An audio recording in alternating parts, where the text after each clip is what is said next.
I'm actually usually more on the low side, so. Right. That's when I decided to start pushing them to do this thing ahead of. They have me scheduled for November 22nd for other things, but I need this now. I don't want high blood pressure.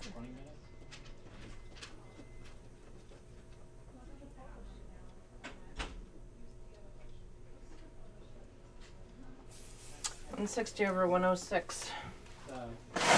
That is quite high for you. Yep. I don't want that. Okay.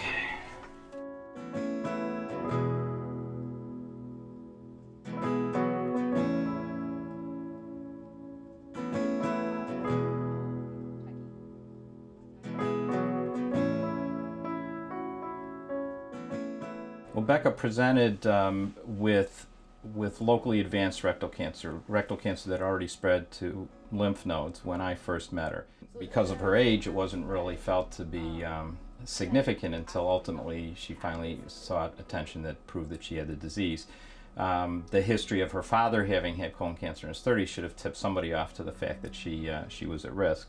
The other thing that was overwhelming to me is the general perception that colon cancer is an old man's disease.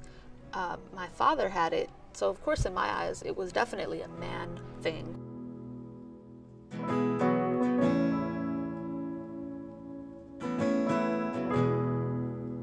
I know my anatomy's twisted. So yeah, if a normal healthy person comes in off the street and is having a blockage, a stone, something that's causing backup on the kidney, then you'd start to expect to see pain, and the common pain is because of swelling that goes all the way up, and the kidneys are kind of right back here. The other thing, I have no swelling when they press around. I don't have any pain. I'm like, oh, well, this isn't really going to help that, is it? But on the other hand, with everything you've been through, with going through all the different procedures, the nerves are different, the anatomy's different. Maybe this pressure is enough to give you some of that, what we call perineal pain, some of that pain low down.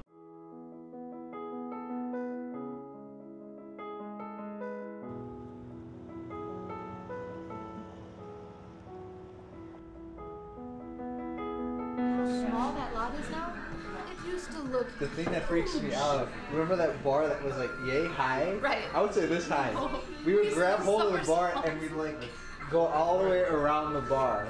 So there's friends of mine that I know that they can't handle everything about my situation, and I censor what I say to them. And at first I was very indignant. This happened to me and I'm gonna talk about it, and if you don't like it, don't listen to me, don't read what I have to say, because it's happening to me. And so for a while I was kind of sort of self-righteous, like, you deal with it.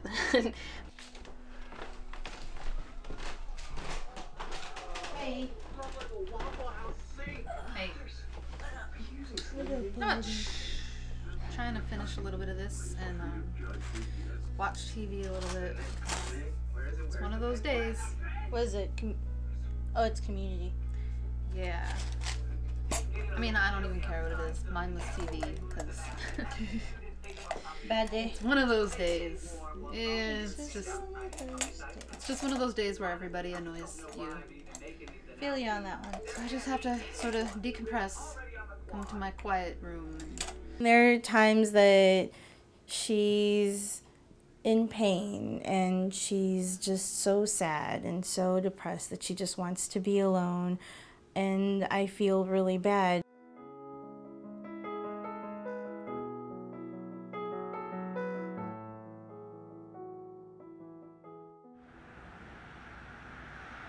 I didn't think so. Is that more like it? A little bit, yeah. Yeah. Okay. I'm a much better patient than that. It's so last minute, and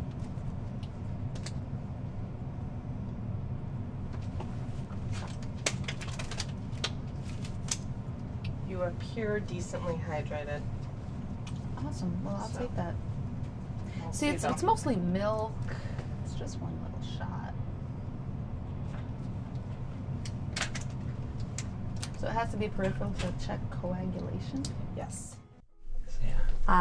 We've tried to keep things under control with chemotherapy and with biologic therapy. And we've done a pretty good job at least keeping things or maintaining things. She's had responses, she's had shrinkage, and then it started to regrow. We had her at one time go back to the surgeon to see if something local could be done, and the gynecologic oncologist that she saw thought that it would require a very extensive surgery. And we just went through a pretty full exam 2 weeks ago, so I just want to make sure all the main things are working, like the hearts and the lungs. Way back here.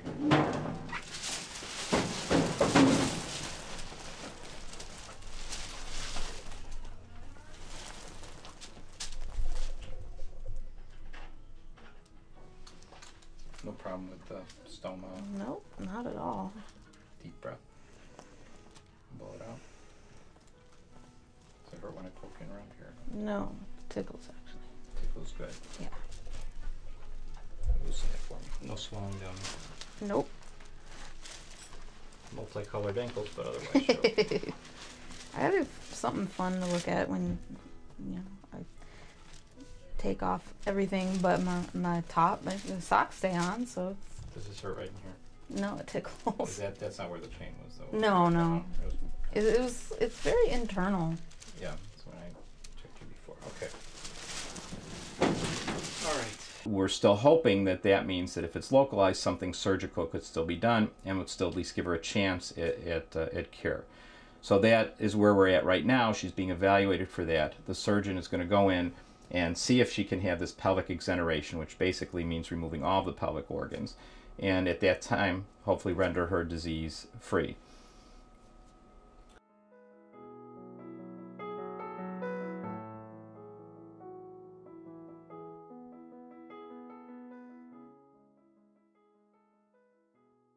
It basically involves removing all of the organs in the pelvic area. For women, that includes all of your female parts: vagina, uterus, cervix, ovaries, fallopian tubes, and your bladder. It's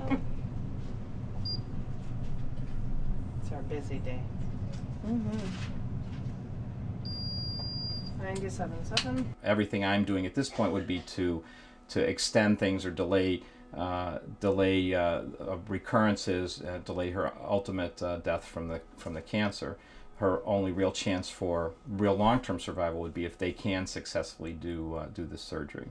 The idea and thought of the surgery and everything that I read about the surgery absolutely led me to not want it whatsoever. I thought that I maybe have gotten away with not having that surgery because, I denied it 2 years ago, and 2 years I'm still here, and, I thought maybe by now something else would have come up. So I can't deny the fact that it's not something that I ever wanted, and I can't really say that I want it so much now, as I've gotten to the point where if this is what's going to help me, I just want to be cured.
I'm not gonna have surgery, but I know that the chemotherapy, while I might hate it, the drugs are doing something, and you know, that makes me feel like I'm taking action, and that makes me feel like I'm fighting the fight. You know, they are throwing something at me, I'm gonna keep fighting until I just can't anymore, because what other option, you know, what other option sounds right? Like, you don't just lay back and sort of give up. So that's kind of where I'm at right now.